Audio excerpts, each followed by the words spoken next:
Tonight I am making granola, and I've got my oven preheating set for 450.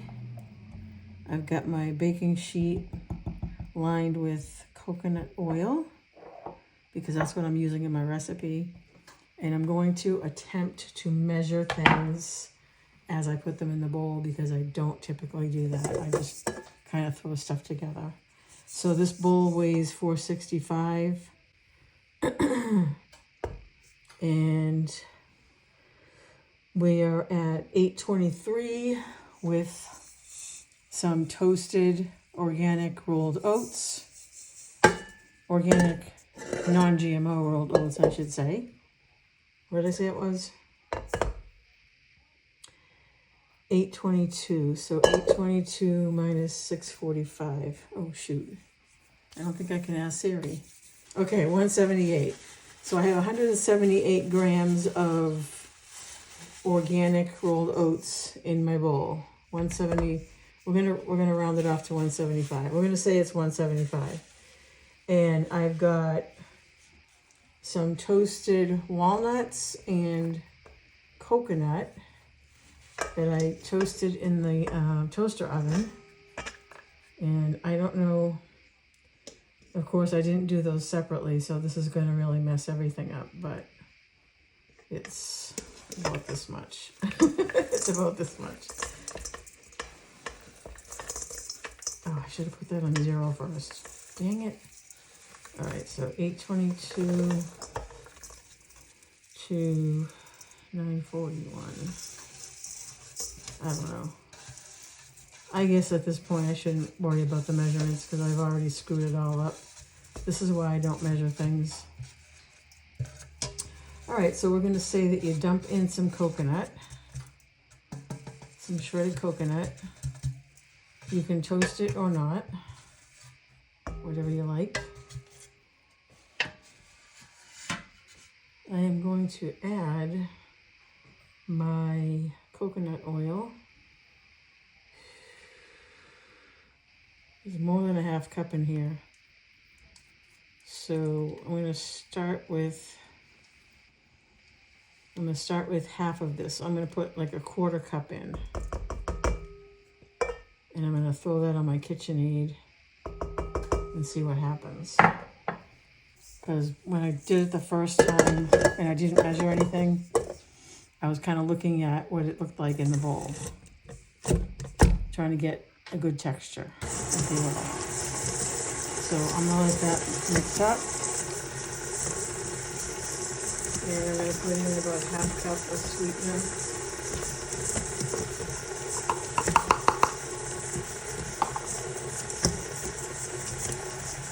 Not looking too bad right now.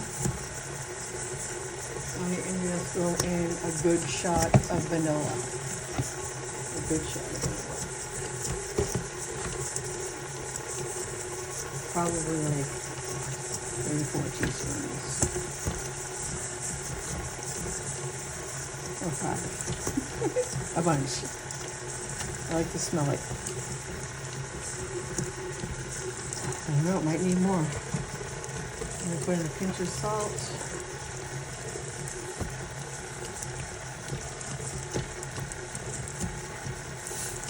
Pinch of salt.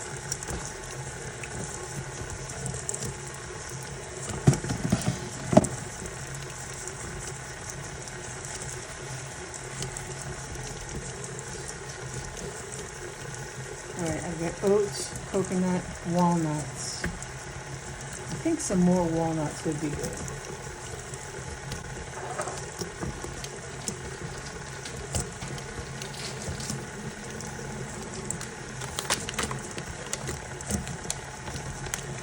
We definitely have a good texture going here.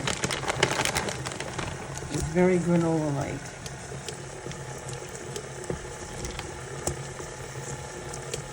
Put some walnuts in. The paddle helps break them up a little bit, which is good. I've got some Lily's semi-sweet, no sugar added chocolate chips.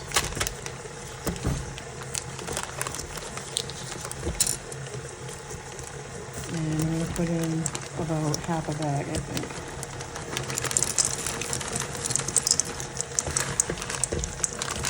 Might need to add more of those. Since I upped the walnuts, I might need to up the chocolate. I don't know. Still have a pretty good texture going. And I'm going to get my sourdough starter ready. I really don't know how much of this I'm putting in. I'm going to have to take the bowl off to measure that, I guess. And it goes by weight. So I'm going to shut that off. This is where it gets tricky because I don't know what is a good amount. I don't even know how it all works. It came out good. I've made it twice with no recipe, no measuring. Knock on wood. I knocked on my head. So let's see. I think I might have put in like 100 grams before. I don't know. I'm just gonna put some in there. Look at that. Not looking pretty good. Smells like sourdough. Okay, let's see where we're at here. This is what makes it crispy, I think. Up to, I'm over 100.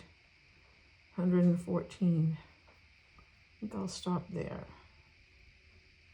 I'll stop there and give it a mix and see what it looks like. Oop, I just covered it up. So technically, I never really know what I'm doing. I just like to wing it. So welcome to my world of winging it.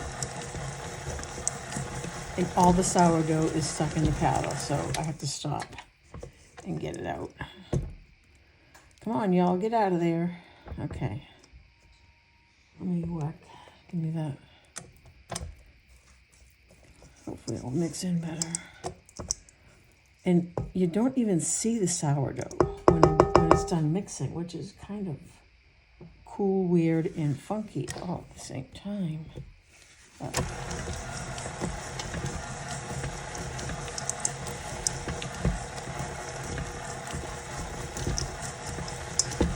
We're going to let that mix for a bit.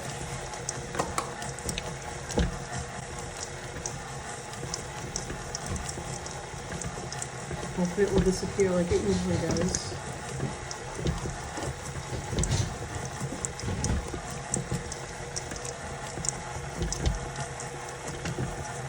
I might need to toss in some more oats. It's looking a little doughy.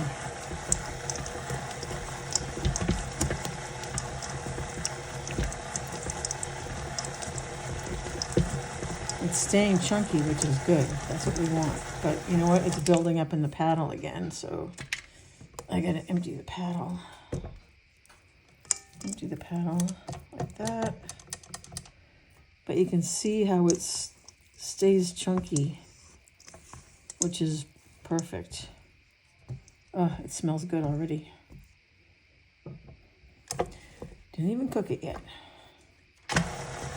I'm going to grab a handful of oats and throw it in.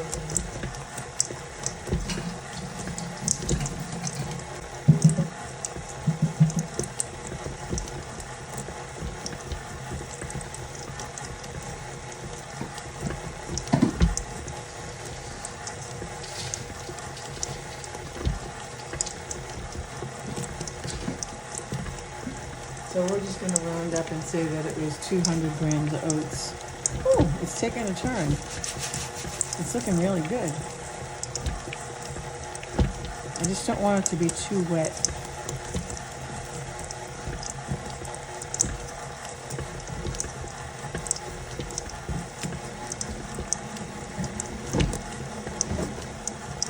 I want it to be able to go onto the baking sheet in little pieces. The first time I made it, it worked perfectly. Everything was the right consistency. I just put it on the pan and popped it in the oven. The second time, it was a little more clumpy, So I broke it up with a butter knife on the cookie sheet and kind of spread it around a little bit. And that batch came out really good too. But I'm pretty sure that it's the sourdough that makes it have that nice little crunch. It's not super crunchy, it's not hard, it's just right. Now I can still see some of the starter in there, I believe. So I don't know if we're good or not.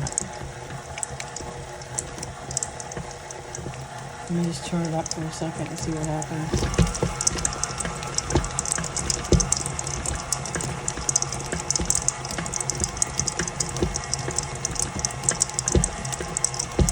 All right, now we're getting pumped, so I'm going to stop that. Let's see what it looks like. I might need to put a little more vanilla in there. Smell it. It smells good. All right, I'm not going to add any more vanilla. I'm not going to add anything. I'm just going to let it go as is. This on the pan. And, oh, my camera's crooked. Sorry about that.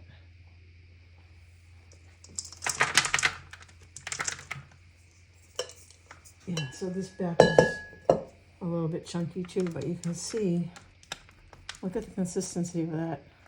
It already looks like freaking granola. Isn't that exciting? I know it's exciting for me. A lot of times the chocolate chips just kind of like hang out, but that's all right.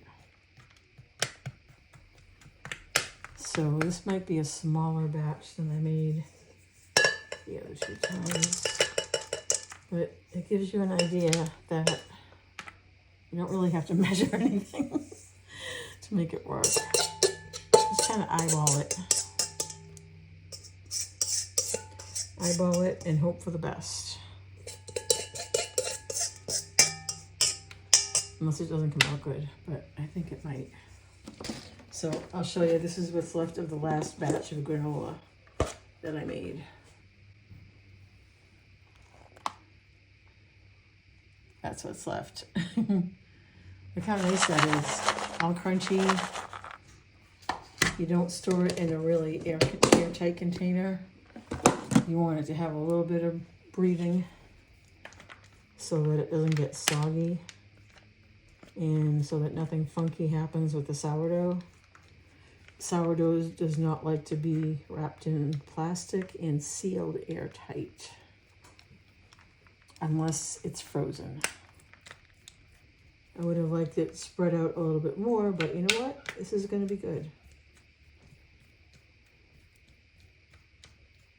One of these times I'm going to make a different flavor. Oh, I was going to put raisins in it too.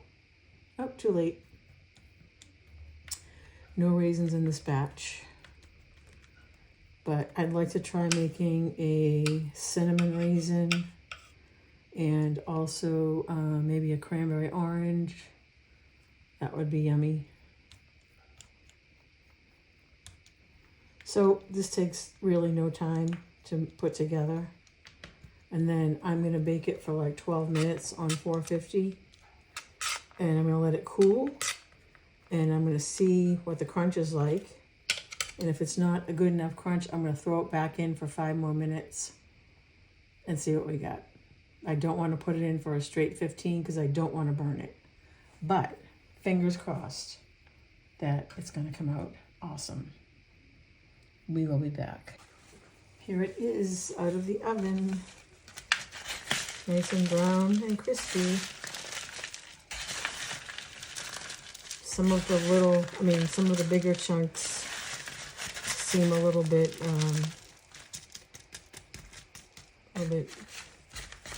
moist, not so crunchy. I think I'm gonna mix this up a little bit and just throw it in the oven for a few minutes while the oven cools down. Get a little more crisp in there, but look at that. It's just so cool. This whole sourdough adventure I've been on is so interesting and absolutely amazing to me.